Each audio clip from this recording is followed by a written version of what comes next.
Haleluya. Shalom.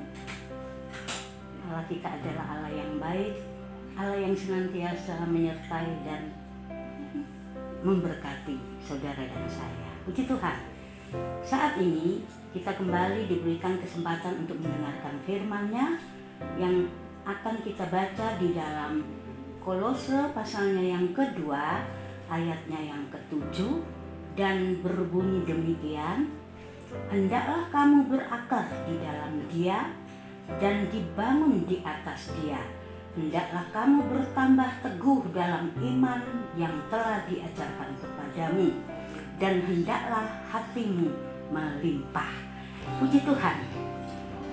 Ketika kita menjadi seorang percaya atau orang percaya,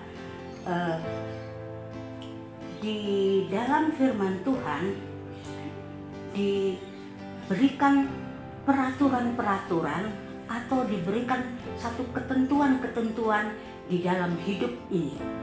Karena kalau kita membaca perikopnya, di sini menuliskan kepenuhan hidup di dalam Kristus.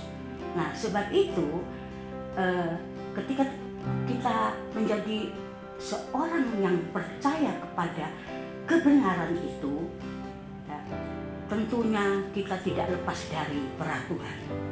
Dan standar atau ukuran yang diminta itu tidak semua orang dapat melakukannya. Seperti yang tadi kita sudah baca di dalam Kolose 2 ayat yang ke-7. Di sini kata hendaklah ada 3 kali disebutkan.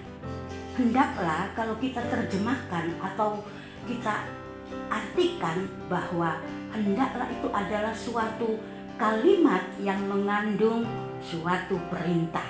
Sebab itu di ayatnya yang bagian A ayat 7 ini mengatakan bahwa hendaklah kamu berakar. Mengapa kita orang percaya harus demikian? Hendaklah kamu berakar.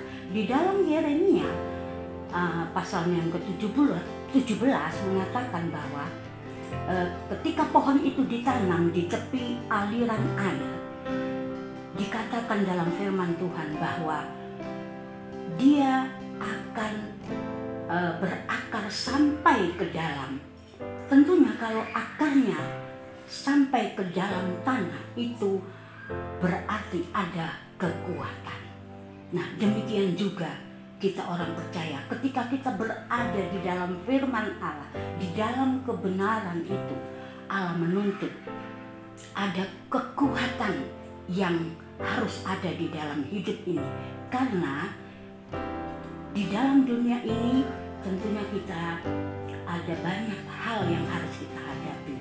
Tetapi kita bersyukur kita menjadi orang percaya yang berakar, yang mengetahui firman, sehingga apapun yang harus kita alami, kita akan menjadi kuat. Karena akar yang kita rambatkan itu adalah akar rohani firman Allah yang menjadi kekuatan di dalam hidup ini.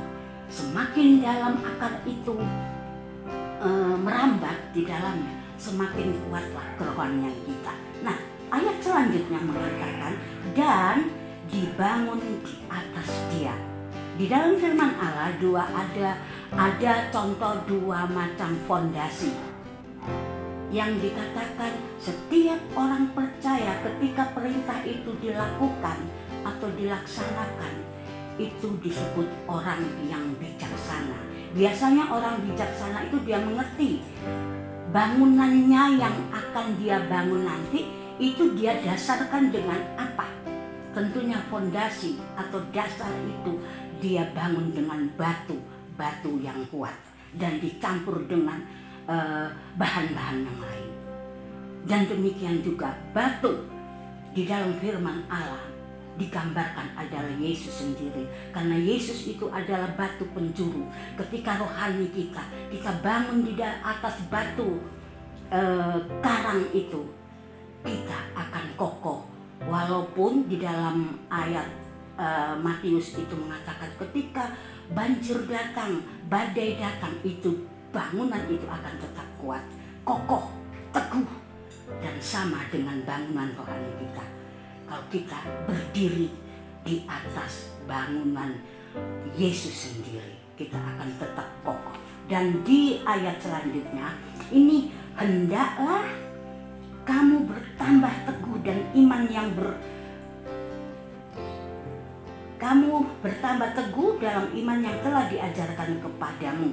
Jadi kebenaran itu yang sudah kita miliki, iman yang sudah kita juga punyai, itu firman Allah menuntut hendaklah kamu bertambah teguh. Setiap firman yang difirmankan kita baca, itu kita tahu bahwa itulah Allah menuntut supaya kita semakin teguh.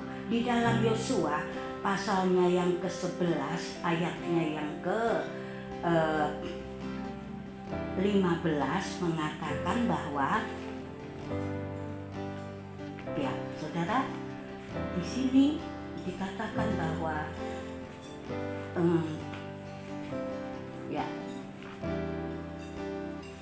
seperti firman yang datang kepada Musa, lewat Musa kepada Yosua, firman Tuhan yang diberikan itu tidak diabaikan oleh Yosua. Diabaikan berarti dia tidak menghindari semua perintah firman Tuhan yang diberikan kepada Musa kepada Yosua lewat Musa, itu dilakukan dan perintahnya tidak diabaikan. Nah, biarlah pengajaran yang Allah sudah berikan kepada saudara dan saya itu tetap ada, sehingga iman kita semakin kuat. Dan selanjutnya, hendaklah hatimu melimpah dengan syukur. Nah, saudara, ketika kita dalam keadaan baik-baik saja, ketika kita berada di dalam sehat yang di dalam tubuh kita, atau ketika kita diberkati, kita bisa mengucap syukur kepada Allah. Tetapi bagaimana sebaliknya ketika hal itu tidak terjadi di dalam hidup kita? Firman Tuhan yang lain mengatakan, mengucap syukurlah di dalam segala hal. Itu berarti apapun keadaan kita tetap mengucap syukur. Karena mengucap syukur adalah kunci dari segala kekuatan yang ada di dalam kehidupan orang percaya. Puji Tuhan, Tuhan berkati saudara dan saya juga, kiranya salam sehat selalu dan salam kemenangan. Puji Tuhan.